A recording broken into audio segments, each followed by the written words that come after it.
What if one of the most carefully protected secrets in modern royal history isn't about betrayal, money, or power, but about birth itself?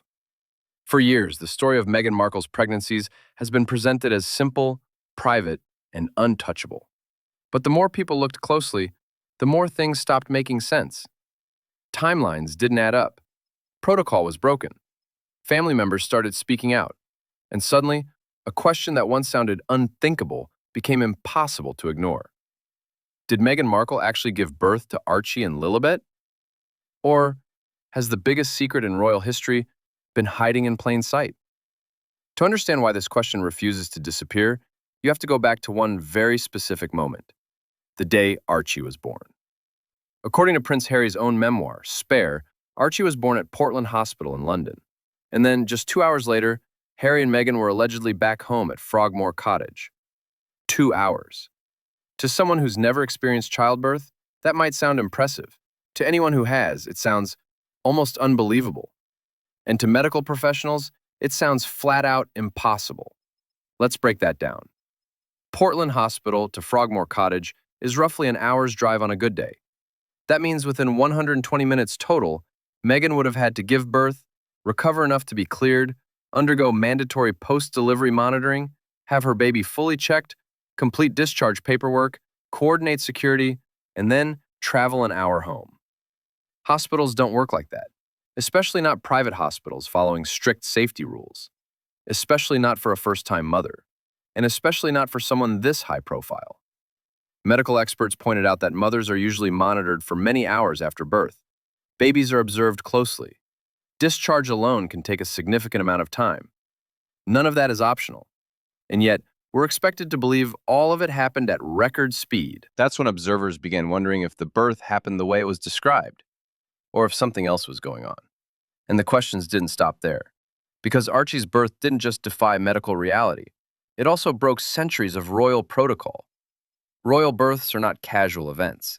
They're governed by strict rules for one reason: succession. The Queen must be notified when labor begins. Official witnesses are required. The press is informed through carefully controlled channels. Documentation is handled immediately and precisely. These rules exist to ensure no future doubts about legitimacy ever arise. But when Archie was born, almost none of this happened the way it should have. Reports later claimed the Queen was not properly informed when labor began. The press received conflicting information about where and when the birth took place.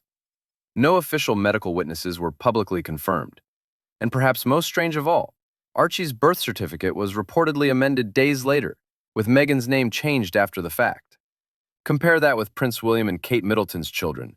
Cameras outside the hospital, clear announcements, no confusion, no amendments, no mystery. This wasn't about privacy preferences. This was about protocol being ignored. And when protocol is ignored, people start asking why. That question became even louder when Meghan's own family entered the conversation. Samantha Markle, Meghan's half-sister, didn't just hint that something felt off. She made a very specific claim. According to Samantha, their father Thomas Markle told her that Meghan retrieved frozen eggs roughly 9 months before Archie was allegedly born. Not years earlier, not as a general fertility precaution, but exactly within the timeline that would align with surrogacy planning. That detail matters, because frozen egg retrieval isn't something you casually do without purpose. And if that timeline is accurate, it raises a serious question. Why retrieve frozen eggs at that exact moment unless they were about to be used? Samantha went further, saying that if a surrogate was involved, Meghan and Harry should simply admit it. But she also pointed out why that admission hasn't happened. Under royal law, an heir must be born of the body of the titled royal mother. If surrogacy was used, the children would not legally qualify for succession. Titles would be stripped. Royal status would vanish instantly. And suddenly, the silence made sense. But Samantha wasn't alone. Other family members openly questioned the story too. Thomas Markle Jr., Meghan's half-brother, didn't just express doubt. He publicly mocked the pregnancy, appearing on YouTube with a fake belly and tiara, suggesting Meghan used a prosthetic bump. It looked ridiculous on the surface, but the deeper question was this: why would multiple family members risk public humiliation, lawsuits, and backlash unless they believed they were telling the truth? Families usually protect secrets, they don't escalate them. And yet, Meghan's family seemed determined to keep pushing for answers. At the same time, the internet began noticing something else: the visuals. Photos and videos from Meghan's pregnancies circulated widely. Some showed her baby bump appearing different sizes on the same day. Others showed the bump sitting unusually high or changing shape between appearances. In certain clips, observers claimed the bump appeared to shift or compress in ways that natural pregnancy bellies don't. One video in particular went viral, showing Meghan squatting down in heels. Critics claimed the belly folded unnaturally during the motion. Supporters argued it was normal. The debate exploded. But regardless of where people landed, one thing was clear: too many people were asking the same question. Years later, Meghan attempted to shut the rumors down. She posted an old video to Instagram showing herself dancing in what appeared to be a hospital room shortly before Lilibet's birth.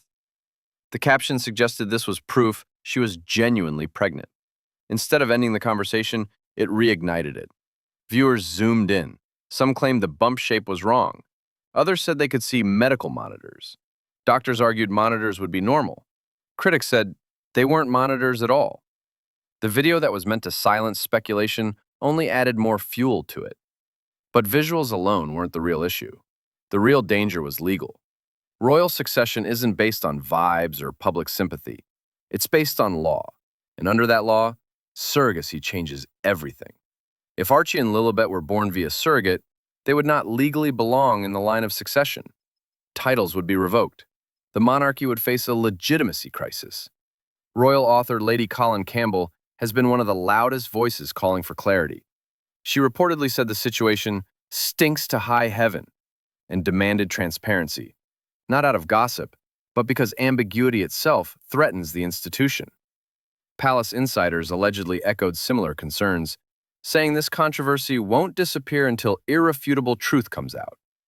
And that's the key word: irrefutable.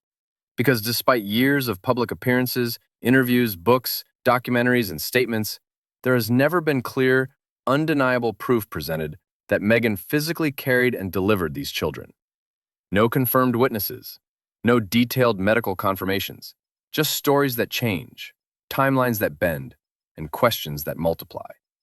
Put all of it together: the impossible hospital timeline, the broken royal protocol, the amended birth certificate, the frozen egg claim, the family accusations, the visual inconsistencies, the legal consequences, the silence. Individually, each detail might be dismissed. Together, they form a pattern that's impossible to ignore. This isn't about shaming surrogacy. This isn't about parenting choices. This is about whether two children currently in the royal line of succession meet the legal requirements to be there. And when stakes are that high, secrecy stops being about privacy and starts looking like protection. If nothing unusual happened, clarity would end this instantly. A single definitive statement backed by documentation would shut down every rumor overnight. So why hasn't it happened? That's the question that keeps this story alive. And until it's answered, the fairy tale version of Meghan's pregnancies will continue to crack, revealing a truth that may be far bigger than anyone ever expected. Because sometimes the loudest secret is the one no one wants to explain.